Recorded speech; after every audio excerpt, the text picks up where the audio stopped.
gaya hidup asketik itu punya manfaat menyembuhkan, memurnikan, meremajakan, refreshment spiritualitas.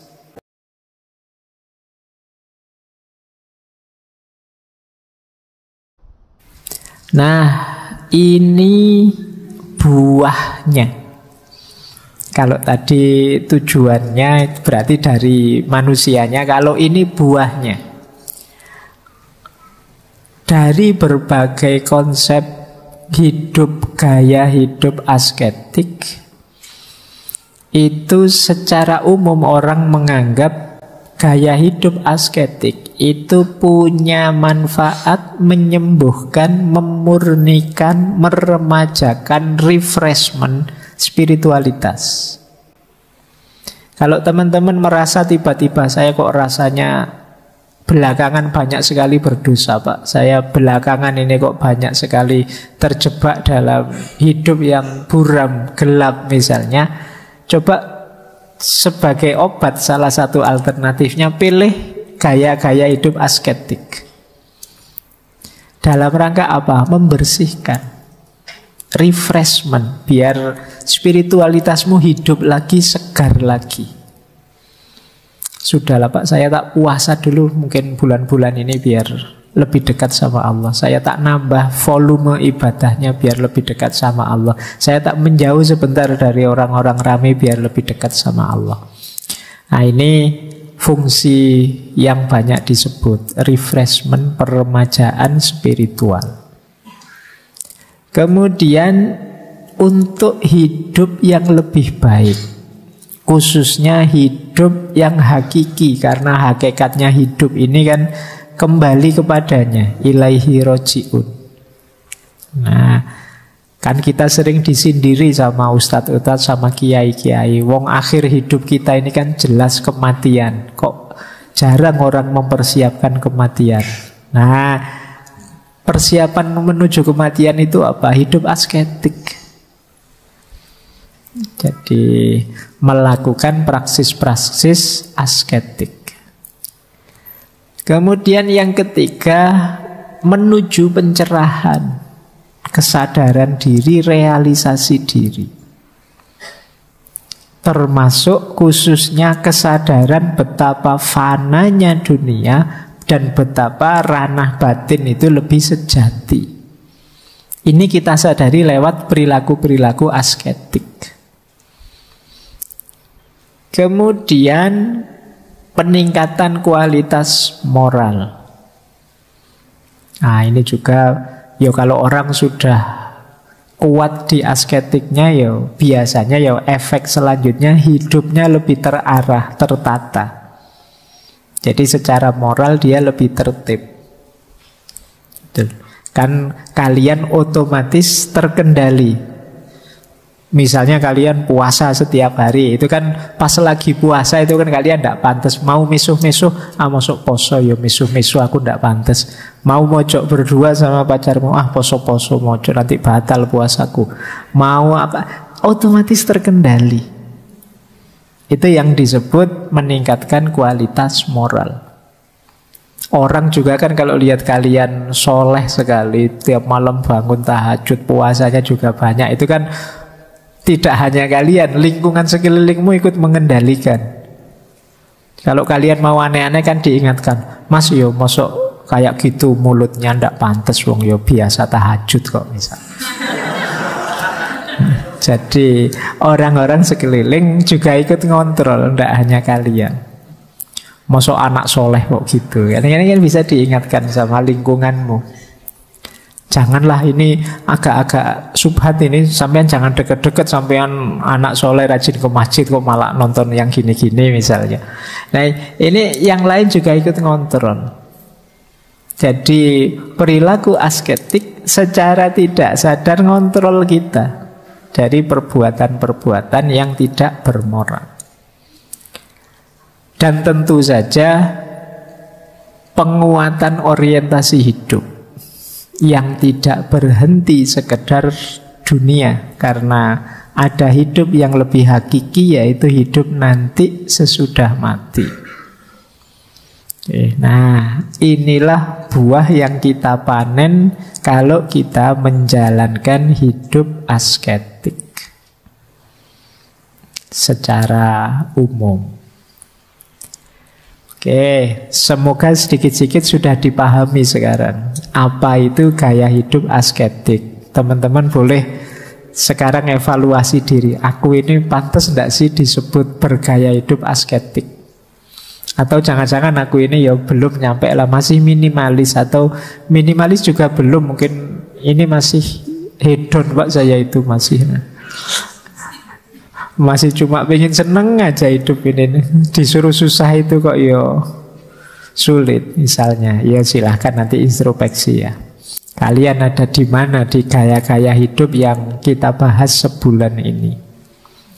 Baik, bismillah kita mulai. Ini baru kita mulai contoh praksis nyatanya. Seperti apa sih gaya hidup asketik? Kapan-kapan kita bahas di agama yang lainnya. Sekarang kita masuk ke Islam dulu. Gaya hidup asketik dalam Islam itu termasuk tadi diawali dari konsep-konsep minimalisme dan lain sebagainya. Catatan saya ada 4 sebenarnya. Yang kelima itu buahnya. Jadi yang pertama qanaah, yang kedua zuhud, yang ketiga uzlah, yang keempat riyadoh, dan puncaknya atau buahnya itu zauk. Ini pakai bahasa Arab semua ya. Malam hari ini kita ngaji beneran. Tidak apa-apa ya. Yang pertama qanaah. Qanaah itu mudahnya merasa cukup, ridho dengan apapun situasi yang sekarang aku hadapi. Ini mirip prinsip minimalis kemarin. Orang qanaah itu tidak banyak menuntut. Dia menerima. Saya kerja capek-capek kok yo UMR-nya cuma sekian toh yo misalnya. Itu versinya orang yang qanaah, ya sudah, mungkin rezekiku jatahnya sekian. Itu qanaah namanya. Oke ya. Wong yo rezeki itu kan tidak dihitung besarannya misalnya. Kata orang qanaah ya begitu ya. Nah, jangan marah yang kemarin kalian protes-protes UMR. Cuma ini memang gaya hidup qanaah itu begitu. Jadi sudahlah, apapun yang diberikan Allah aku terima. Ini konteksnya hubungan dengan Allah ya. Terus zuhud. Zuhud itu mudahnya nanti kita bahas satu-satu. Jiwa yang tidak lagi terikat, jiwa yang tidak lagi tertarik oleh hal-hal duniawi. Ini orang mentalnya zuhud. Orang ini loh diberi uang banyak ndak mau. Khawatir nanti kalau punya uang banyak malah mikir aneh-aneh, malah ndak karu-karuan. Ini jiwa orang semacam ini namanya orang yang zuhud. Diberi jabatan tinggi loh, beliau lebih milih menolak. Karena khawatir dengan jabatan yang tinggi nanti beliau melakukan hal-hal yang dilarang. Ini namanya orang zuhud. Nanti ada lagi uzlah. Uzlah itu menjauh dari keramaian dalam rangka mendidik jiwa agar tidak terlalu cinta dengan dunia. Ini namanya uzlah. Kenapa jiwamu harus dididik? Karena jiwa yang terlalu cinta dengan dunia sulit dikendalikan. Setelah bisa qanaah, zuhud, uzlah, 3 hal ini sebenarnya kondisi jiwa. Nanti baru riyadoh. Riyadoh itu ya tadi melakukan latihan-latihan, melakukan zikir, ibadah yang banyak mendekat pada Allah. Kalau diri kita terbentuk bisa qanaah, bisa zuhud, bisa uzlah, istiqomah dalam riyadoh, insya Allah akan menemukan zauk. Zauk itu kita bisa menikmati keimanan. Kita bisa menikmati kedekatan kita dengan Tuhan. Zauk itu makna literalnya rasa. Kita bisa merasakan indahnya dekat dengan Tuhan, indahnya mencintai dan dicintai Tuhan. Ini tergantung kondisi mental kita tadi, qanaah, zuhud, ujlah, dan istiqomah kita dalam riyadhah. Selama ini kan lebih sering perintah-perintah agama itu jadi beban dalam hidup kita, diakui atau tidak.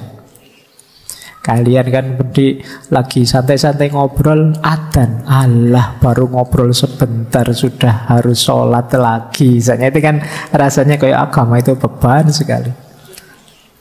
Nanti Pak Ustadzmu bilang, Alhamdulillah Ramadan datang, mari kita gembira. Gembira bagaimana 1 bulan tidak makan, berat ya. Itu berarti apa? Kalian belum bisa merasakan zauknya, rasanya. Nah, untuk bisa merasakan zauknya perlu tirakat, perlu gaya hidup asketik tadi, penataan jiwa, penataan mental melalui qanaah, zuhud, uzlah, riyadhah. Jadi ini rumusnya. Kan belakangan ini banyak orang mulai ragu, kata agama ini kok sering jadi sumber masalah ya Pak. Ya, sumber masalah sebenarnya manusianya. Cuma kan kamu merasa kok porosnya selalu lewat agama. Kemungkinan kita belum bisa menikmati agama. Belum ketemu zauknya, belum ketemu rasanya. Kalau bahasanya hadis itu manisnya iman. Kita belum nyampe ke sana. Nah, berarti apa? Bereskan dulu jiwa kita. Termasuk dengan ini semua, qanaah, zuhud, uzlah, riyadhah, dan seterusnya. Baik, ini nanti kita bahas satu-satu sampai jam 10, sampai kamu ngantuk. Nah, saya bilang kita malam ini ngaji beneran ya. Ayo kita bahas yang pertama, qanaah. Jadi saya bilang tadi, qanaah itu kondisi jiwa yang merasa cukup. Kemarin minggu lalu kita belajar minimalisme. Mungkin sampai hari ini kalian berat menjalankan gaya minimalis itu. Kenapa? Jiwamu belum terbentuk qanaah. Qanaah itu, Pak, saya itu baju 3 sudah cukup kok Pak, yang lain-lain bisa saya sedekahkan. Ini berarti kamu qanaah. Saya gaji sekian 1 bulan cukup kok Pak. Nah, ini namanya qanaah.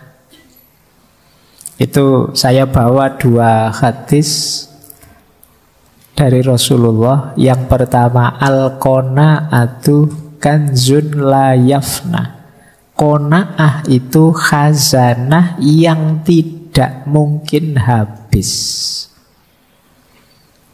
Kalau jiwamu qanaah, itu hakikatnya kalian saat itu juga jadi orang kaya dan tidak ada habisnya. Jadi kalau ingin kamu nyaman, tidak sibuk, terlalu sibuk mikir dunia, kembangkan jiwa qanaah. Apa saja yang diberikan oleh Allah saya terima. Kondisiku seperti apa saja aku rela. Nah, ini qanaah namanya.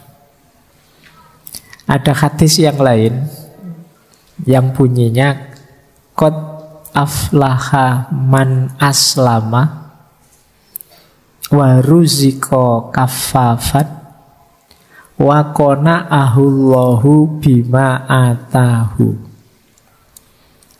Sungguh bahagia orang yang bisa pasrah pada Allah. Jadi kalian kan sering galau, sering gelisah, sering sumpek, sering berbagai masalah. Kalau tips dari Nabi apa? Pasrahkan pada Allah. Apapun itu. Aku kalau sholat kok tidak bisa khusyuk, ya pasrahkan ya Allah, saya pasrahkan ini loh. Kualitas sholat saya seperti ini. Mohon dimaklumi. Nah ini pasrah. Lega nanti hatimu sambil ya berusaha diperbaiki. Ya Allah, saya hari ini banyak bohongnya. Mohon terima diriku apa adanya ya Allah, aku pasrah wis. Nah ini qad aflaha man aslama, akan mengurangi banyak beban di hatimu. Jadi kegalauan-kegalauanmu mungkin akan lebih ringan kalau kamu mampu aslama, pasrah pada Allah. Ya kayak kemarin waktu kita membahas minimalisme kan, seolah-olah kita itu kan semua orang kaya terus mengurang-urangi segalanya. Tapi sebenarnya kan bagi yang tidak punya duit, Pak saya minimalis gimana, wong saya tidak punya apa-apa misalnya. Saya sudah otomatis minimal. Maka konsepnya tidak sekedar mengurangi atau hidup sederhana, tapi qanaah. Jadi qanaah itu ya sudah menerima apapun situasi. Ini lebih penting. Jadi maka bahagialah orang yang bisa pasrah dan rezekinya itu levelnya cukup. Tidak berlebih dan tidak kurang. Itu harus bahagia orang yang rezekinya cukup. Rezeki cukup itu kan pingin apa saja cukup. Tidak berlebihan. Jadi ya kayak iklannya apa, salon pas itu loh. Pas butuh ini pas ada, pas butuh itu pas ada.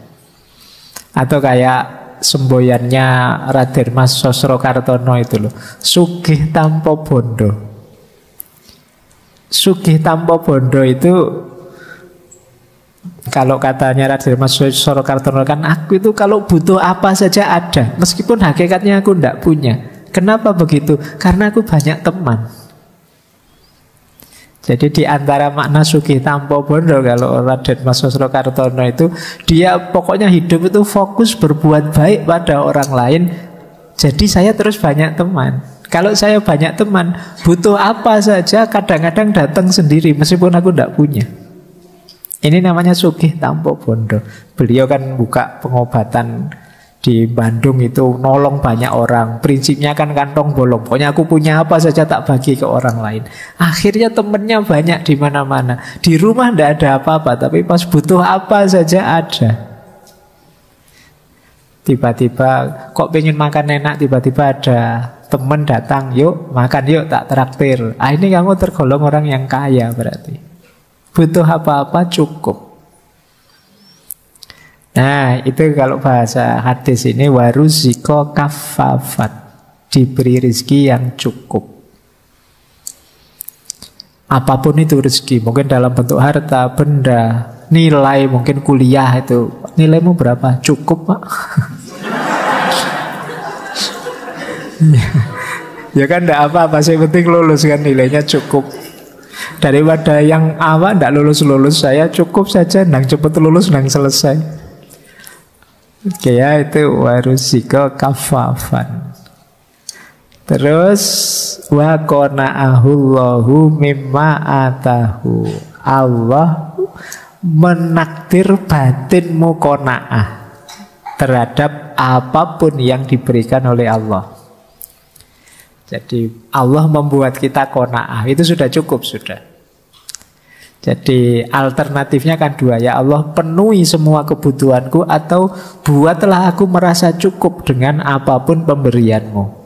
Nah qana'ahu itu ya yang kedua ini, ya Allah buatlah aku merasa cukup dengan apapun yang engkau berikan padaku. Rasa cukup ini namanya qanaah. Baik, kita lanjutkan. Nah ini prosedurnya, ini saya ambil banyak malam hari ini dari Imam Ghazali ya. Prosedur jiwa yang cukup itu diawali dengan ridho, dilanjutkan ikhtiar, usaha, terus sambil berdoa dan sabar istiqomah, dipungkasi dengan tawakal. Tawakal itu pasrah pada Tuhan tadi. Jadi perhatikan proses 5 itu. Yang pertama ridho. Ridho itu kamu menerima kondisimu sekarang apa adanya. Itu namanya ridho. Saya ridho ya Allah, tinggi saya cuma 150, tidak apa-apa. Atau yang saya ridho ya Allah, tinggi saya banget ya Allah 180, saya itu kesulitan. Kalau masuk rumahnya kos-kosannya teman harus menunduk misalnya. Kita ridhoi apapun pemberiannya Allah. Nah, kalau sudah, ya jangan diam saja. Ya kita tetap ikhtiar. Ingin memperoleh apa yang kita butuhkan, usaha. Jadi qanaah bukan berarti pasif. Diam saja, ya diupayakan. Biar tadi nilainya tidak cuma cukup saja, jadi naik, jadi baik, ya kan kamu harus belajar. Nah, usaha harus kamu tambah doa biar tidak sombong. Jangan merasa, saya bisa ini Pak, ini tanpa doa saya yakin sukses ini. Enggak. Kita manusia itu enggak ada satupun yang bisa dan berani memastikan bahwa usaha kita pasti buahnya, hasilnya sesuai yang kita inginkan. Jadi hidup ini tidak seeksak itu. Disitulah gunanya doa. Kalau saya sih tenang saja Pak. Saya itu kalau berkaca itu saya tahu saya itu gantengnya luar biasa. Jadi pastilah saya dapat jodoh. Nanti jodoh saya mesti cantik misalnya. Enggak, jangan dikira. Hidup tidak seeksak itu. Tidak sepasti itu. Di situ gunanya doa. Orang tua saya kaya Pak, tidak khawatir saya kalau masa depan saya tidak kerja pun sampai 7 turunan aman misalnya. Jadi jangan dikira. Tadi saya dapat berita di Lebanon itu baru krisis yang orang tidak bisa narik uangnya di bank. Betapa ngerinya kan, kalian uangnya sebagian besar kan di bank. Orang yang tadi bilang kaya raya sampai 7 turunan uangnya di bank. Begitu negara kacau, krisis, kolaps, uangnya tidak bisa diambil. Ya miskin berjamaah kan akhirnya. Jadi maka ikhtiar harus plus doa. Tidak boleh sombong. Tidak boleh merasa bisa. Dan sabar. Saya kasih garis miring istiqomah. Istiqomah itu segala sesuatu yang kita inginkan berbuah itu perlu proses. Yang ini perlu kesabaran kita mengikuti prosesnya. Jadi orang qanaah itu ya tidak hanya diam saja, ya usaha, ya berdoa, plus sabar mengikuti step-step prosesnya.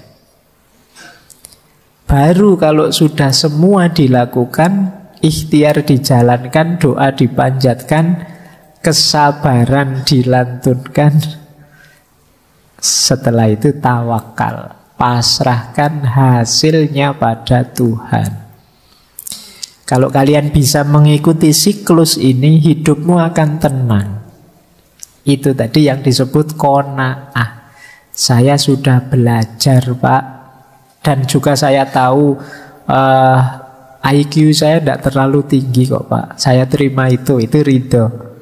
Kemudian saya tapi tidak menyerah Pak, saya belajar. Itu pun sambil berdoa. Itu pun sudah dalam proses yang panjang saya belajar itu, yang baca buku, yang ngajak diskusi dan lain sebagainya.